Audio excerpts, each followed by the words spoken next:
Movie की शुरुआत में हमें ऑस्ट्रेलिया की एक पार्टी दिखाई जाती है। यहाँ पर बैठे एक प्रोफेसर को स्पीच देने के लिए मंच पर बुलाया जाता है। ये प्रोफेसर खरगोश और भालू पर एक कविता सुनाता है। तब ये कविता पास में बैठे लोगों को बहुत ही अजीब और अश्लील लगती है। जिसने इस प्रोफेसर को बुलाया था वो लेडी कहती है कि आप अपने सीट पर वापस चले जाए, क्योंकि वो भी उतना ही हैरान थी जितना कि बाकी सब। अब जब ये लेडी प्रोफेसर को रोकती है तो वो उसकी अंगुली काट देता है, जिससे वो लेडी दर्द से चीखने लगती है और ये देखकर वहाँ पर बैठे सभी लोग भी चले जाते हैं। प्रोफेसर उस लेडी के फिंगर को टिश्यू में लपेटने लगता है। तभी एक पुलिस ऑफिसर उसे सरेंडर करने को कहता है। प्रोफेसर उसकी बात नहीं सुनता है और मोबाइल से बात करने की कोशिश करता है, इसलिए वो पुलिसमैन उसे शूट कर देता है, मगर मरते हुए भी वो पास में पड़े मोबाइल को उठाने की कोशिश करता है। अगले सीन में हमें एक सेल्समैन को दिखाया जाता है जिसका नाम एलियट होता है। एलियट ऑफिस जाता है जहाँ उसे उसके बॉस ने नौकरी से निकाल दिया है। बॉस उसे कहता है कि कस्टमर तुम्हारे काम से संतुष्ट नहीं है, इसलिए हम तुम्हें काम पर नहीं रखना चाहते। एलियट के सर पर उसके भाई के इलाज की जिम्मेदारी थी, जो कि एक साइकोपाथ है। एलियट उसके इलाज के लिए काफी पैसा खर्च कर रहा है। अब एलियट की जॉब चली गई है, इसलिए वो बहुत ज्यादा परेशान हो जाता है, क्योंकि अब वो अपने भाई का इलाज कैसे करवाएगा। इसके बाद वह अपने डैड के पास मदद के लिए जाता है, मगर उसके डैड ने कभी भी उनकी जिम्मेदारी नहीं ली थी। इस बार वो कहता है कि उन्होंने अपनी रिटायरमेंट के फंड को कहीं पर खो दिया है, इसलिए वो उसकी कोई हेल्प नहीं कर सकता। एलियट की एक वाइफ भी होती है जिससे वो बहुत ज्यादा प्यार करता है। इतनी सारी परेशानी से जूझ रहे एलियट को अगले सीन में हम एक कार में देखते हैं, जिसमें एक मक्खी उसको काफी परेशान कर रही थी। फिर तभी उसे एक कॉल रिसीव होता है और वो आदमी एलियट को कहता है कि तुम परेशान मत हो, तुम्हारे लिए हमारे पास एक गेम है और अगर तुम इस गेम में पार्टिसिपेट करो तो तुम बहुत जल्द अमीर बन सकते हो। बस उसके लिए तुम्हें कुछ टास्क कंप्लीट करना है। ये बात सुनकर एलियट को यह आदमी कोई स्कैमर जैसा लगता है। उसी वक्त वह आदमी एलियट को उसकी पुरानी बातें बताने लगता है, जैसे उसके भाई का इलाज, उसकी जॉब से निकलना और यहाँ तक कि वह उसकी मॉम के एक्सीडेंट के बारे में भी बताता है। फिर वो आदमी एलियट को उस मक्खी के बारे में बताता है जो उसे परेशान कर रही थी और अभी भी वो कार में है। एलियट गाड़ी रोककर इधर उधर देखने लगता है, पर उसे कोई नहीं दिखता। अब वो आदमी एलियट से कहता है कि जो मक्खी तुम्हें तंग कर रही है, अगर तुम उसे मार दो तो तुम्हारे अकाउंट में $1000 ट्रांसफर हो जाएंगे। एलियट जल्दी से उस मक्खी को मार देता है, क्योंकि ये काम बहुत आसान था। और तभी उसके मोबाइल में नोटिफिकेशन आता है कि उसके अकाउंट में $1000 ट्रांसफर कर दिए गए हैं। एलियट, जो कि इससे बहुत ज्यादा हैरान था, वो अपने अपार्टमेंट पर जाता है और कंप्यूटर पर अपने अकाउंट को चेक करता है। उसमें भी $1000 बैलेंस क्रेडिट बताता है। अगले टास्क में एलियट को उस मक्खी को खाने को कहा जाता है, जिसके लिए उसे और पैसे मिलेंगे। एलियट को पैसे की बहुत ज्यादा जरूरत होती है, इसलिए वो तुरंत उस मक्खी को खा लेता है। उसके बाद उसके अकाउंट में $3600 आ जाते हैं। एलियट को ये बात नहीं समझ में आ रही थी कि उस आदमी को कैसे पता चल रहा है कि एलियट के आसपास क्या हो रहा है। एलियट उस आदमी से पूछता है कि क्या आप मुझे अभी भी देख सकते हो,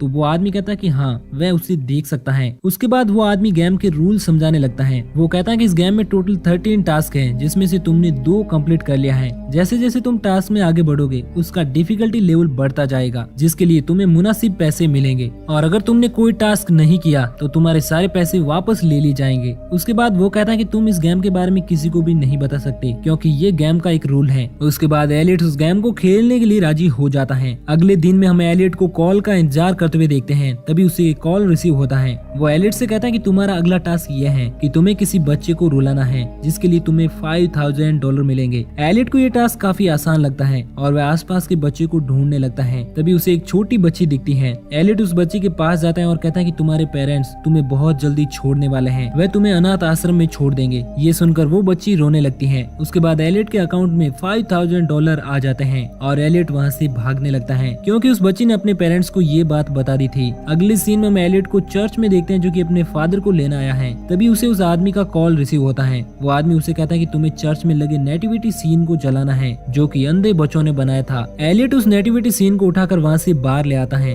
और उसे जलाता है, लेकिन इन्हीं सब में गलती से चर्च भी जल जाता है। एलियट जल्दी से अपनी फैमिली को बाहर ले आता है और फायर अलार्म बजाता है। अब एलियट को इस टास्क के लिए $10,000 मिल जाते हैं। उसके बाद देखा जाता है कि उस बच्ची के पेरेंट्स ने पुलिस स्टेशन में रिपोर्ट कर दी है। फिर एलियट को उसके अगले टास्क में एक भिखारी के कपड़े चुराने के लिए कहा जाता है। एलियट उसका पीछा करके कपड़े चुरा लेता है। अब वो भिखारी भी पुलिस स्टेशन पहुंच जाता है। रिपोर्ट करने के बाद वहाँ पर एक अनजान आदमी, जो कि डिटेक्टिव था, एलियट को ढूंढ रहा होता है। उसकी एलियट पर नजर होती है। पुलिस को पता चल जाता है कि चर्च को जलाने वाला आदमी और बच्ची को परेशान करने वाला और उस भिखारी के कपड़े चोरी करने वाला आदमी एक ही है, क्योंकि उसका स्केच बनवा लिया जाता है। अगले टास्क में एलियट को उसके अपार्टमेंट में से एक आदमी को कॉफी पर ले जाने के लिए कहा जाता है। एलियट जब वहाँ पर पहुँचता है तो देखता है कि एक आदमी बाथ टब में मरा हुआ है एलियट उस आदमी से कहता है कि ये काम मुझसे नहीं होगा, लेकिन जब वो आदमी एलियट को उसके पैसे की जरूरत के बारे में याद दिलाता है तो एलियट उस आदमी को अच्छे कपड़े पहनाकर उसे रेस्टोरेंट में ले जाता है। रेस्टोरेंट में जब वह आदमी हिलता डोलता नहीं है तो लोगों को उस पर शक होने लगता है, लेकिन एलियट ने उसे कैप पहनाया था जिससे एलियट बच जाता है। तभी रेस्टोरेंट में पुलिस ऑफिसर आ जाते हैं क्योंकि एलियट को ये टास्क 4 बजे से पहले करना था, जिसमें काफी कम टाइम बचा था। इसलिए एलियट जल्दी से पुलिस वालों की चाय अपनी टेबल पर रख लेता है और उसका टास्क पूरा हो जाता है। अब यहाँ पर एलियट ने टास्क को कंप्लीट भी कर लिया था और पुलिस वालों से भी बच जाता है, इसलिए उसे 8वें टास्क में प्रमोट कर दिया जाता है। दूसरी तरफ एलियट के नाम पर 4 केस पहले से ही रजिस्टर्ड हो चुके थे, जिसमें बच्चे को डराना, चर्च में आग लगाना, भिखारी के कपड़े चुराना और एक मरे हुए आदमी को रेस्टोरेंट में छोड़कर आना होता है। एलियट अपने 8वें टास्क में एक अनजान घर के अंदर जाता है जहाँ पर उसका एक क्लासमेट जॉनी मिलता है जो उसे बचपन में बुली किया करता था। यहाँ पर एलियट को ये टास्क मिलता है कि उसे जॉनी का एक हाथ काटना है। एलियट ये नहीं करना चाहता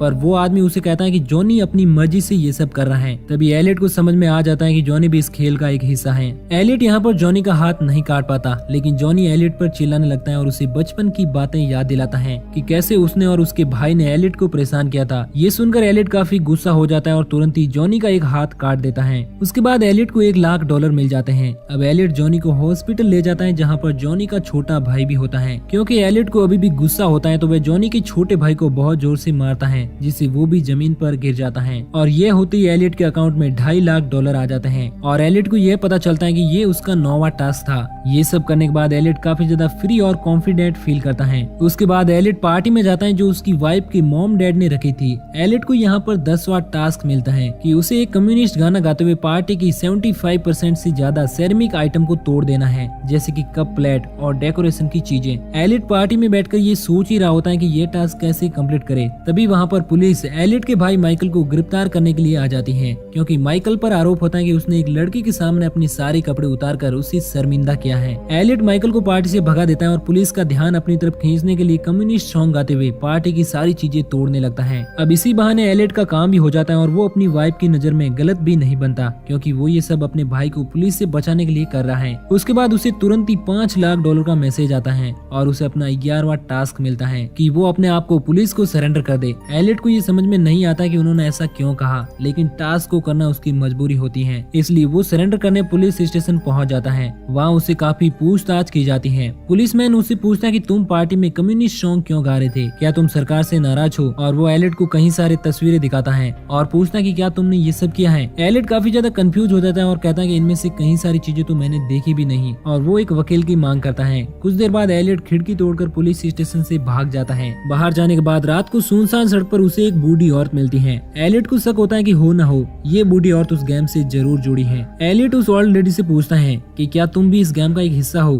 क्योंकि एलियट का मोबाइल पुलिस स्टेशन में ही जमा होता है तो उसे कॉल मैन का कॉल नहीं आता, इसलिए वो उस बूढ़ी औरत के घर पर जाता है, जहाँ पर वो बूढ़ी औरत एलियट को सड़क पर एक रस्सी बांधने के लिए कहती है। अब रस्सी बांधते ही एलियट के अकाउंट में $1 मिलियन आ जाते हैं और एलियट को लगता है कि ये काफी आसान था, लेकिन तभी हम देखते हैं कि वो रस्सी आयरन की बनी होती है और वो सड़क के दूसरी तरफ तक गई होती है और तभी वहाँ पर 10-15 लड़के तेज स्पीड में बाइक चलाते हुए आते हैं और उस लोहे के तार से उनकी गर्दन कट जाती है। एलियट ये देखकर काफी शॉक होता है, क्योंकि वो इस गेम में किसी की भी जान नहीं लेना चाहता। और तभी एक लड़के के फोन पर कॉल आता है और वो एलियट से कहता है कि तुम्हारा कंप्यूटर 13वें लेवल तक पहुंच चुका है। और जैसे ही वो एलियट को 13वें टास्क के बारे में बताने वाला होता है, एलियट मोबाइल फेंक देता है, क्योंकि अब वो ये गेम नहीं खेलना चाहता। एलियट उसके बाद अपने डैड के घर जाता है, जहाँ पर उसे माइकल मिलता है। एलियट उससे कहता है कि मैंने तो तुम्हें घर पर भेजा था दवाई खाने के लिए, लेकिन तुम यहाँ पर क्या कर रहे हो? अब यहाँ पर हमें कहानी का ट्विस्ट पता चलता है कि एलियट का कंप्यूटर कोई और नहीं बल्कि उसका भाई माइकल ही होता है, और माइकल ने लड़की के सामने जो कपड़े उतारे थे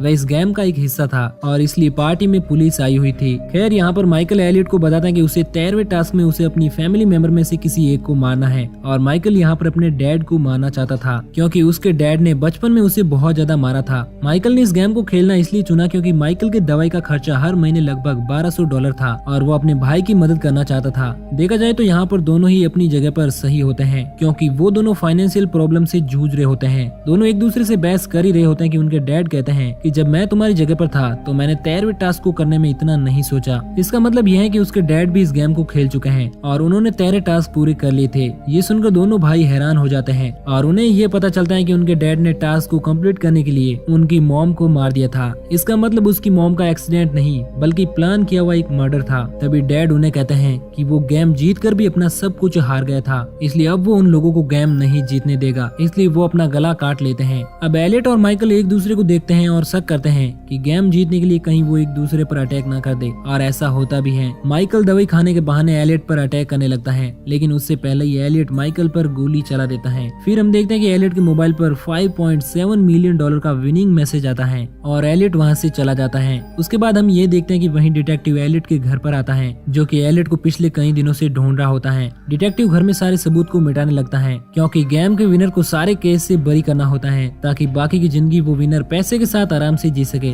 लेकिन 13वें टास्क को जो कंप्लीट करता है वो कभी सुकून से नहीं रह पाता, क्योंकि उस टास्क में वो अपने फैमिली मेंबर में से किसी एक को मारता है, जैसा कि इसके माइकल और उसके डैड के केस में हुआ था। अब एलियट दोबारा घर आ जाता है और डिटेक्टिव पर बंदूक तान देता है। डिटेक्टिव बताता है कि वह कोई मैन सोर्स नहीं है, वह सिर्फ उनके लिए काम करता है, और अगर एलियट उसको मार देता है तो वह अपने जीते हुए सारे पैसे हार जाएगा, और तभी एलियट उसको मार देता है। उसके बाद हम देखते हैं कि एलियट के अकाउंट में से सारे पैसे चले जाते हैं। ये करके एलियट के सारे पैसे तो चले जाते हैं, लेकिन उसे थोड़ी शांति मिलती है। फिर एंड में हम देखते हैं कि एलियट को उसकी वाइफ का कॉल आता है और वो उसे बताती कि उसे एक कॉल आया था जिसमें उसे बड़े अजीबोगरीब टास्क करने के लिए कहा गया, जिसके लिए उसको पैसे मिलने वाले थे, लेकिन उसने ये टास्क करने से मना कर दिया। ये सुनकर एलियट काफी रिलैक्स फील करता है और ये कहानी यहीं पर एंड हो जाती है। तो दोस्तों, आपको ये स्टोरी कैसी लगी हमें कमेंट करके जरूर बताएं। अगर आप हमारे चैनल को पहली बार देख रहे हैं तो इसे सब्सक्राइब करके नोटिफिकेशन बेल को ऑन कर लीजिए, ताकि आपको इसी तरह की रोमांचक कहानियों का डेली डोज मिलता रहे।